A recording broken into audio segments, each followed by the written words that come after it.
Several years back, we had the opportunity to go to Africa. And for the first time, we came face to face with kids raising kids because they had lost their parents to the disease. And we looked each other in the eyes and said, you know what, we can do something about this. And we started a nonprofit organization working with locals to address disease and poverty.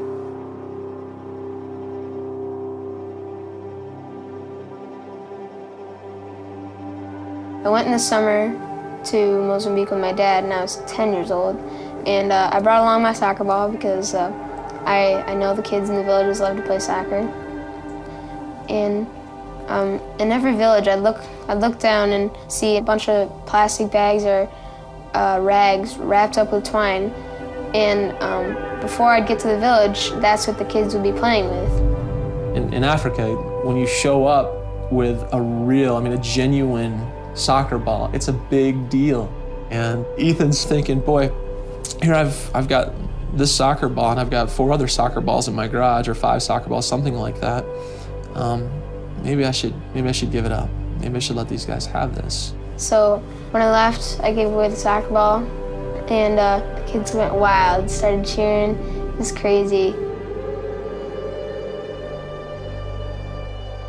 After that, we went home to the United States, and I kind of kept thinking about it, and that was awesome.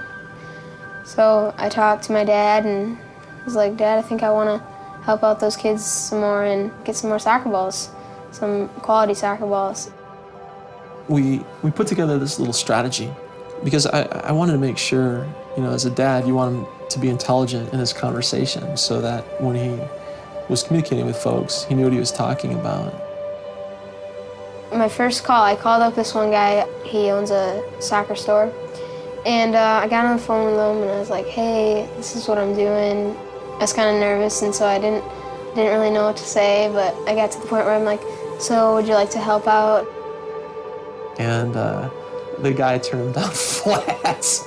And I could just see Ethan's face, because I was kind of off in the corner, and I could tell the guy was not going for it. I hung up, and I was like, man, this is going to be harder than what I thought, to get some kids some soccer balls. There are a lot of things we can do to help kids. We can come alongside and help them get an education. We can come alongside and get them water, fill in the blank. But there's something about a soccer ball. It can bridge ethnicities. It can give a kid who has a mom or dad on a deathbed some hope. Give him a coping mechanism. For my son, he loves the game, and I think it's really cool when you can take what you love doing and use it to make the world a better place. I eventually started calling some other companies, such as Franklin and Wilson and Rowlings, and they're like, yeah, I'd love to help you out. It's an awesome feeling when people are like, yeah, I'd like to help get kids some soccer balls. So far, I think we've hand-delivered around 1,200 soccer balls. I'm going to South Africa soon, and I'm looking forward to hand-delivering some balls for the first time since the beginning.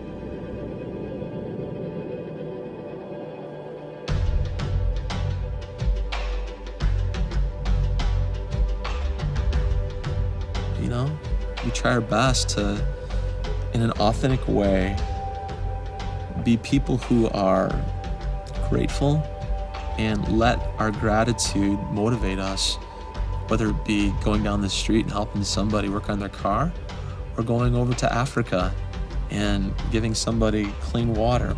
If that's just sort of the vibe, the ebb and flow of our lives as a family, somehow, in an unexplainable way, it'll get transposed into our kids' lives.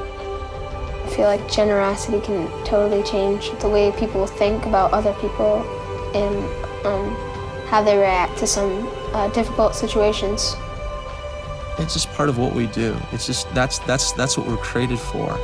Recognizing the needs of others and just doing something about it. That's the deal. And when our kids engage in that, when we see Ethan doing that stuff, we go, yeah, that's the way we roll.